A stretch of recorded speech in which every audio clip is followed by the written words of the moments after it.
Welcome back everyone to Let's Play Bioforge. I've fixed the audio. I noticed that I'm really quiet in the first video, so hopefully this will fix it a little bit. Alright. So we are in a situation where we need something to bypass this security. We need something to potentially bypass the this here. Oh, we can turn off some of these. Okay, we can do that. So let's check them all. Okay.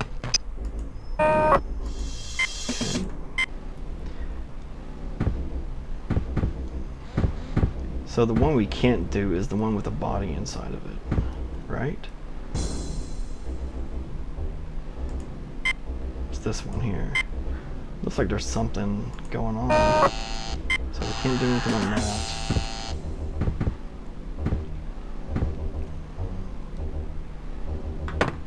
And this is... we'll leave the bars off on this one. I don't want to deal with that for now. So maybe that means we can move the bot outside of the cage, right?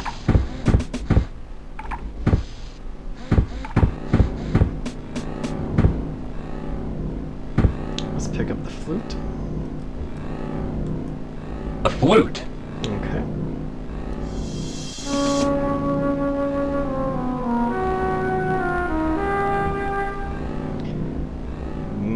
Nice. He knows how to play music. We know that now. A logbook. Alright, let's do some reading, I guess.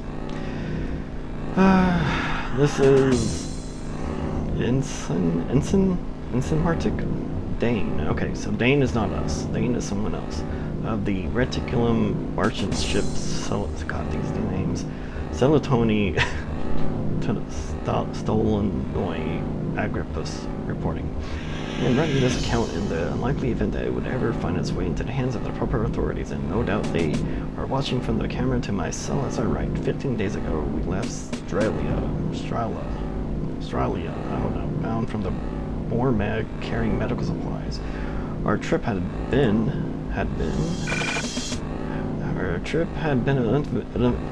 uneventful until we experienced a small electrical fire on one of the subdecks that was quickly extinguished. What we didn't know at the time was that the fire had to cause a power surge which traveled through our entire subsystems network and wiped out a vital portion of data from our jump calculator. Phew. The omission of the data was so slight that it was not detected by our redundant systems until after we had already made the jump to hyperspace. The strain placed upon our engines by the improperly calculated jump was so great that it took nearly 36 hours to power them down once the jump was underway.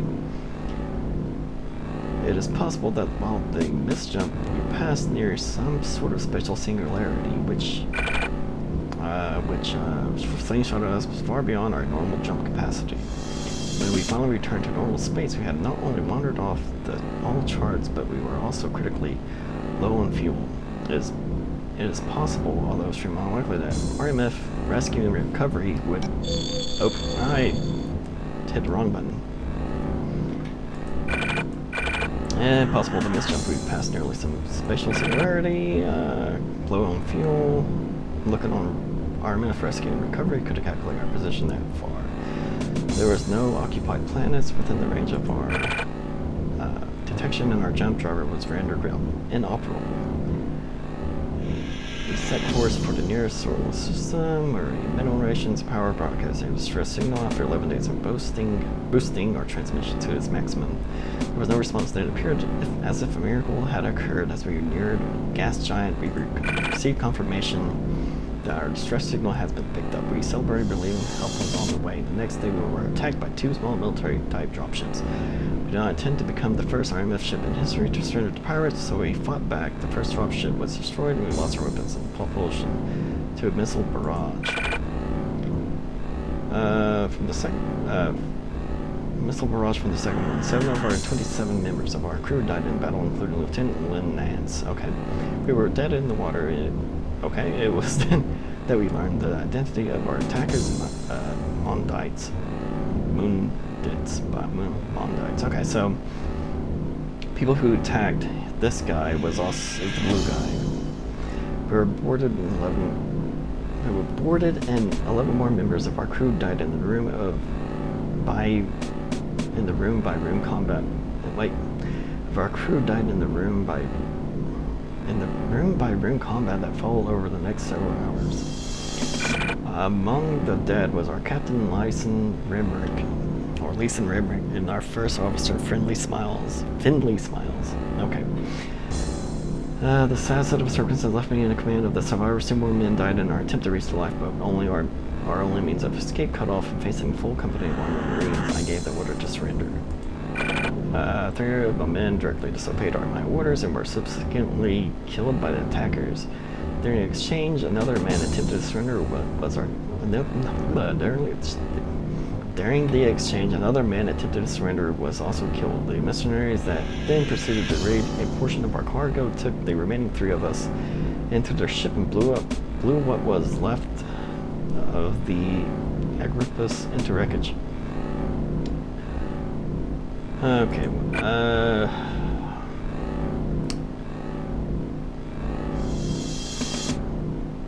during the exchange, another man attempted... Can I just read this? When I returned from the voyage in 3 months, I was to be married to my fiance. Why is that weird? Fiance? Finance? I don't know. Lounge. Don't believe earlier. Either one of us will be making it. Entry 2. Oh god, how long does this go? Fuck is the water getting? Alright, let's go back up to entry 2. The leader of the base is a man whom I believe to be a surgeon. I've seen him only once when we were first brought here. He seemed very unconcerned with our presence, like he was preoccupied with something. The base seems to be a strange mixture of digging equipment, medical facilities, and little else. The world we are on is called Daedalus. It is certainly beyond the reach of our reticulum. It has probably never ever been charted. Apparently it is run by independent groups of Mondites who are carrying out some sort of secret operation here. They obviously saw our accidental presence as a security threat. The only thing I do not understand is why they have left us alive. They must not suspect us of spying because none of us has been questioned. The reticulum has historically been highly unresponsive to taking on political prisoners or hostages. I am certain we shall be quite worthless as a beginning chip. That's weird. I don't know. But we must be of some use to them. As seen during the last months of the Agrippa, simple mercy is not something that is characteristic among Mondites. Entry 3. It is impossible to judge the passage of time here. There is no view of the outside, and our lights are kept on constantly. We sleep in shifts at varying times and lengths. It is useless to count them. We have been here for days. Could it be weeks? Today, the 3 of us were escorted under armed guards and taken to some of the medical center and physically examined. Once all of us were pronounced suitable, we were injected with some sort of chemical compound. Yet one man, a cargo handling specialist named Kalima, it caused a devastating pain which left him writhing on the floor. He just lay there and could not get up, paralyzed with agony, and the other one, Parks, a system maintenance tech. It caused what would have been horrifying hallucinations. He looked around constantly, sometimes dodging things that weren't there, waving his arms. I just sat there waiting to find out what would happen to me. A strange calm just came over to me as I watched the other two go through their eternal tortures. After several hours, it was over, and they took us back to our cells.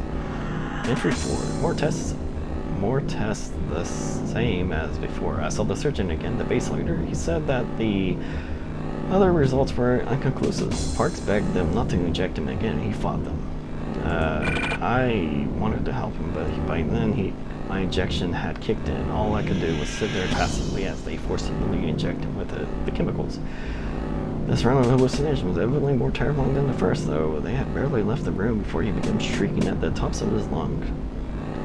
He screamed and screamed until his voice gave up. He was reduced, making these low guttural hisses. Kalima had long since passed out from the pain, so I was the only one in the room to watch what happened next. As I tried to speaking to Park several times, but he never once answered me. He just rolled around on the floor until I noticed the blood. It wasn't until the disturbance brought the guards back that I saw that it had really happened. Parks had clawed out his eyes. He was laughing like an idiot when they took him away. It was the last time I saw him. Park's cell is now empty. Only Clem and I remain. Entry 5. The leader of the base's surgeon. His name is Mastaba. I demand to know where Parks was. His only response was, in the lake. The lake? He was certainly undisturbed by the fact that I am a merchant officer, or that he has killed crewmen and destroyed a ship of the RMF and interfered with the circuit reticulum. Marks had read our records. The reticulum would merely assume that we were lost in the jump. He looked at me from behind the blood-red mask he wore. Have claimed your ship as crews, and the respective remains by rights of salvage. That having been done, you are now my property. Entry 6. The medical tests are now becoming increasingly torturous now. I was sedated and taken to the medical room. There, all I remember is seeing some kind of robot. I need a drink of water.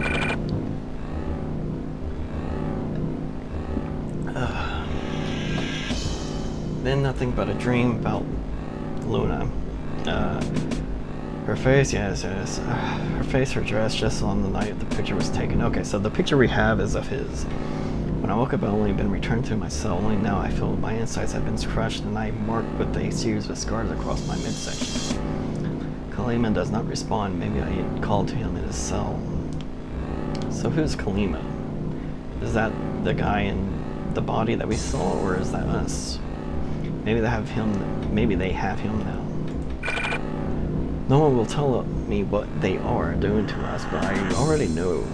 Exploratory search about why they tortured us all on a regular basis, but they've yet to ask us a single question. Entry 7. I was taken back to the medical room, strapped onto the operating table and injected with something that made me increasingly lightheaded. This time, Mastaba was there in person, only I couldn't see him. I could only hear his voice tell me that this was the last of the preliminary examinations. If I completed this final test, I would be ready. He didn't tell me for what. I demanded to know where Kalima was. His response was, he died on the table you're lying on. He's now with your brother, or with your other friend, in the lake. Before I could say anything, I saw the arm of the robot come down my body. I felt completely detached and unable to move as it began to burn an incision into my stomach. Okay, so it's pretty much like the cutscene that we saw. Most of us stepped forward and reached inside of me. He turned to me and asked, "This is just the beginning. I promise you there'll be a lot more to see. Would you like to stay awake?" I stared into his eyes for what seemed like hours. "No," I whispered. When I woke up, I was back in my cell alone. So it can't be us. Entry 8. This is a new prisoner in the cell across from me. Okay, so this is us. I cannot see him. He was lying unconscious in his bunk. At first, I thought it might be Kalima or Parks. Maybe another crewman from the Agrippa, whatever, had managed to survive, but it wasn't. I have never seen this man before. There's something very large being moved in the cell next to mine. Parks must really be gone if they are putting his old cell to use. Whatever the thing is enormously heavy, judging by the number of people and the equipment they need to move it. Supervising the operation is another Mondite scientist. There's dirt on her uniform as if she's been digging. I have heard someone call her Dr. Escher. Ordering the men for her is the head guard that lurks around the cell block. His name is Cyan, or Kanan. Is that Kanan? Yeah, I think Kanan, whatever. Whatever is going on into this other cell certainly sounds like it's a major security problem. maze. Entry 10. Just starting to get my strength back from the Dr. Matsuba's damn examinations. I saw Kanan walking through the cell block. What's in that cell? I asked him. Just something that'll probably kill us all. Nothing for you to worry about. Okay. Entry 11. The man in the cell 3 is either still unconscious or he keeps to himself. He does not respond when I call out to him. Over the last few days, I've seen Keenan walking around here looking increasingly nervous. I try to catch his attention, perhaps speak with him again, but he is all business. Still, there's something different about him. His expression does not have the cold acceptance of the other guards. He is intensely in thought, and each movement is a jolt of released tension. How pathetic that my entire existence has been reduced to brief glimpses of people outside of the world. For all I know, I'm imagining these little things in an attempt to occupy my mind, to save it from heart-stopping emptiness and imprisonment. I must hold on to the hope that I shall see Luna again. For the sake of my sanity, I must hold on to that hope. Entry 12. The camera is off, said the voice, and I was surprised to see Kanan standing outside of my cell. No lover let you out of here. Never alive, you know. I nodded. Kanan eyes stared out into nowhere. I've seen the things they're finding, more of them every day. Nightmarish, I mean, I thought what we do here was terrible enough. Do you want to get out? I was overwhelmed in confusion and disbelief. Kanan stared at me, and I could see that realization came over him. He was thinking about maybe he made a mistake, that I might try to save my life. What? By turning him in. Okay, I see. As an officer and gentleman, I never considered this as an option. When I cleared my head from the shock of what he was saying, I managed to give the approximation of a nod. They say you're a flight officer, Kanan said hopefully. Ensign RMF, I replied, snapping my to attention and saluting him with my academy best. It was his turn to give me a strange look. Can you pilot a dropship like the one you came here on? I could. There's a dropship on the platform. She was brought in as an autopilot for maintenance. The crew and the Marines are on board. The crew and the Marines on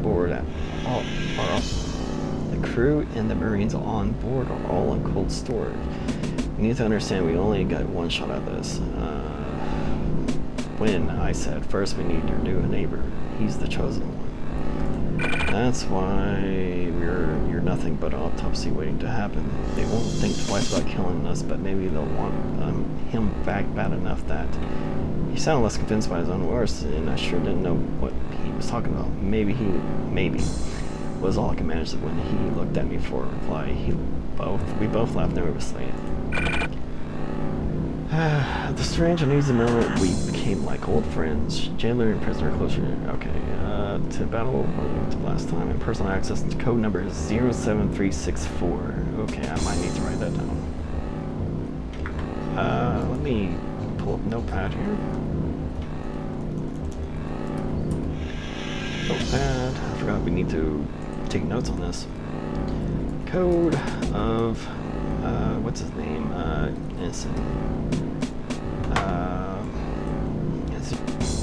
Okay, somehow I paused my recording. I don't know where I left off.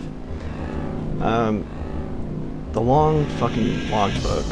Basically, this guy in the self-block 4 tried to escape with Kane, and they failed, and Kane got arrested and put in the block that is the blue guy, and Kane is the blue guy, and that's basically what it comes down to it.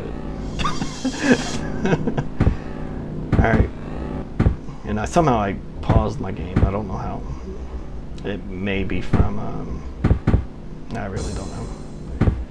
I got this in my face, great.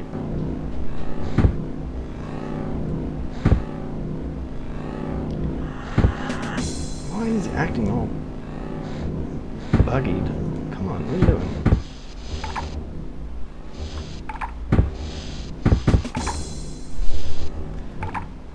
Man, my controls are all messed up. What the hell's going on? Okay, whatever. Apparently I need to have my numbs lock off. So what do we do next? Can't do anything here. We got the flute, we got some information, we even got a passcode.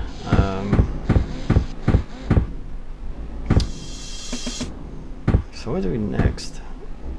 We need to get into this room, I think. How do we do that? How do we get into this? Can we? Should we? How? Okay, so...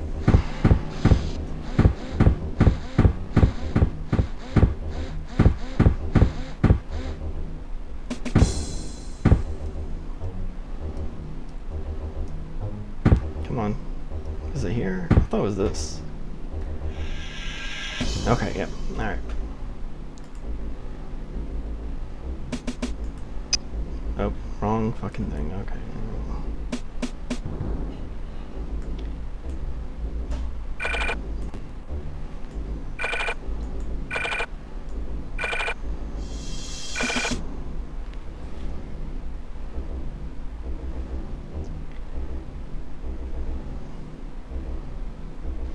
So what do we do?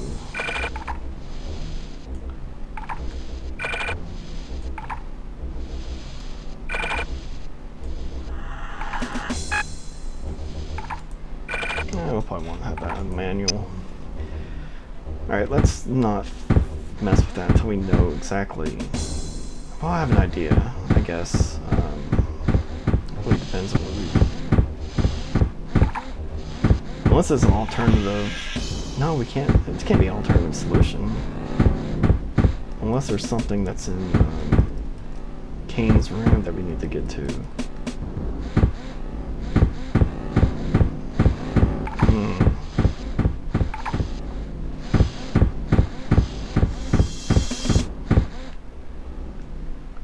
If that's the case,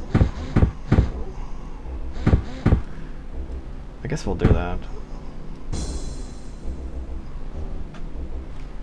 Because I have like two ideas of what could happen.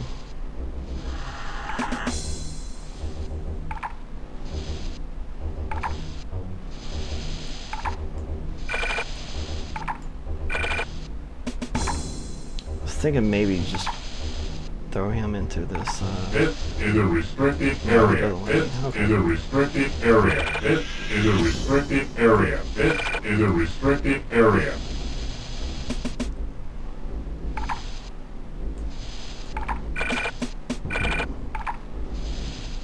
Then maybe I don't see a point in that. That would be, yeah, we'll figure out. Well, let's try it.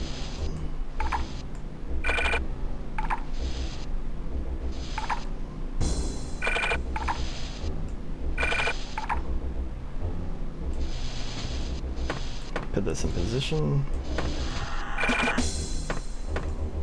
This is a restricted area. This is a restricted area. This is a restricted area. This is a restricted area. This is a restricted area. Okay, this stop. is a restricted area.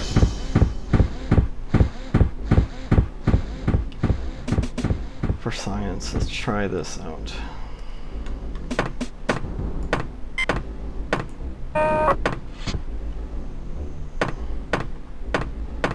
Okay, he doesn't respond to that, so...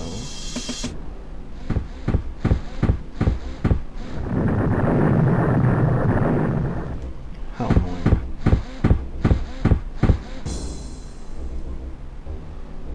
This is a restricted area. Okay. This is a restricted area. This is a restricted area. This is a restricted area. This is a restricted area. This is a restricted area. This is a restricted area. This is a restricted area. This is a restricted area. This is a restricted area. This is a restricted area. This is a restricted area. This is a restricted area. This is a restricted area. This is a restricted area. This is a restricted area. This is a restricted area. This is a restricted area. This is a restricted area. This is a restricted So I area. can't This actually is a go to restricted that. Okay. area. This is a restricted area. Whatever.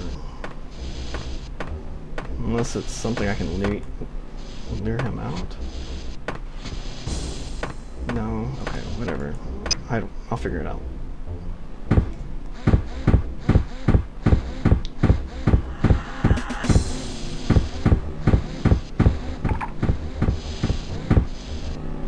Will he respond to me still? No. Okay. Return the fork, or I'll command it to destroy you!